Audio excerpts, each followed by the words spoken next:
When the original version of the Fiat Cinquecento rolled off of an Italian assembly line in 1957, it was perfect for the post-war European market. In Italy, my mother always said she had the small car because she wanted a parking spot, and then you're zipping through the little streets, so there was kind of a need for them there. In the United States, they really stand out. My friend Christina is a New York-based journalist who grew up in Rome. We used to call it the Topolino because it was like a Mickey Mouse head, because it had the two headlights and then it was all round, so it kind of looked like the shape of a Mickey Mouse head, and this one doesn't, which I understand you have to move forward, but it's kind of cute. By the way, her daughter is named Anna Paula, and although the original Cinquecento wasn't much larger than Anna Paula's playpen, the new 500 isn't exactly an Escalade. At nearly 140 inches long and about 60 inches tall, the Fiat is shorter than the modern Mini Cooper, but significantly taller. Now, like a pair of stilettos, you may not win any races in the Fiat 500 Cabrio, but at least you'll look cool. Plus, it's the first car I've driven with a sport button that really seems to make a difference when you hit it. I usually think of the sport button the same way I think of the push-to-cross button or the closed doors button in an elevator. They're there to just amuse you while you wait for something to happen. The reason they call it a Cabrio is it's a convertible, with a power top that opens as a sunroof, and then you can open it back to the back seats and then hit it again and it goes all the way back and almost completely blocks your rearward vision. But what the hell, you'll look cool.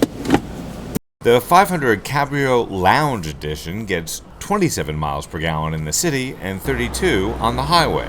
The gas tank holds 10.5 gallons, which these days means you can fill up your car without emptying your wallet. Sunscreen is not included. Right now, we are behind the wheel of the 2012 Fiat 500 Cabrio. Laura Suave is at the wheel of Fiat USA, both figuratively and literally. By the way, her mother wanted us to let you know that Laura's single. Are you the only woman running a major car company? Right now, I do believe that, yes, I am the only CEO of a brand. Last night we were at a bar, and last night at the bar, yep. I had trouble getting the bartender to believe that you were the big boss. Do you encounter that when you're out? You know, I don't really pay attention. I've been in the automotive industry for 15 years now, and it's just kind of been one of those things that you get used to. I mean, this is a very heavily male-dominated industry. So you meet a guy, and a guy says to you, so you might be interested in the guy. He says, what do you do? What do you tell him? You know, that's a great question, Grant, because normally I say I work for Chrysler Group on the Fiat brand, because it is slightly intimidating, I think, when I tell them what I do. So does it make it hard to date, or is it a good pickup line? Well, let's just say I've been pretty busy the last 12 months. We brought the hatchback back, and now we've got a Cabrio. I've got 2 more vehicles I'm launching next year. So personal time there isn't a lot of that to have. Well, like I told you last night, if we can put a man on the moon, we can put one on you. I think that'd be great. Not while I'm driving, of course. Yeah. We asked Laura if a less than stellar reputation for reliability the last time Fiat was here would haunt them.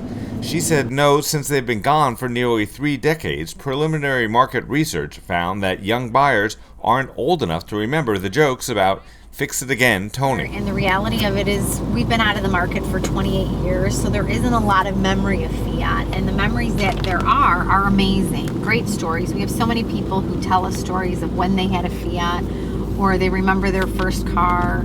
And so I definitely don't think that we have an issue.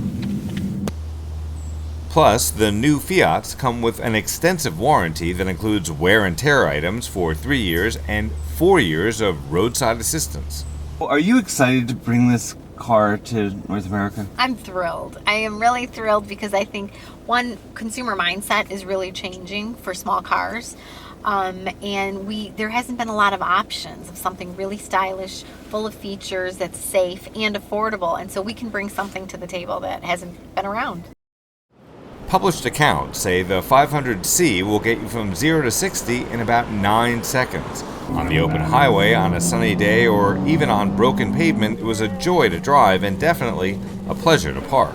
Plus, you won't see yourself coming and going in this vehicle. In other words, you don't have to have a lot of money to stand out from the crowd. After all, they call their dealerships studios, not dealerships or even stores. The base price for the 500C was $23,500. The price is tested with leather heated seats and 15-inch aluminum wheels and a $500 destination charge, a little over $26,000. I'm Grant Winter for Real World Test Drive.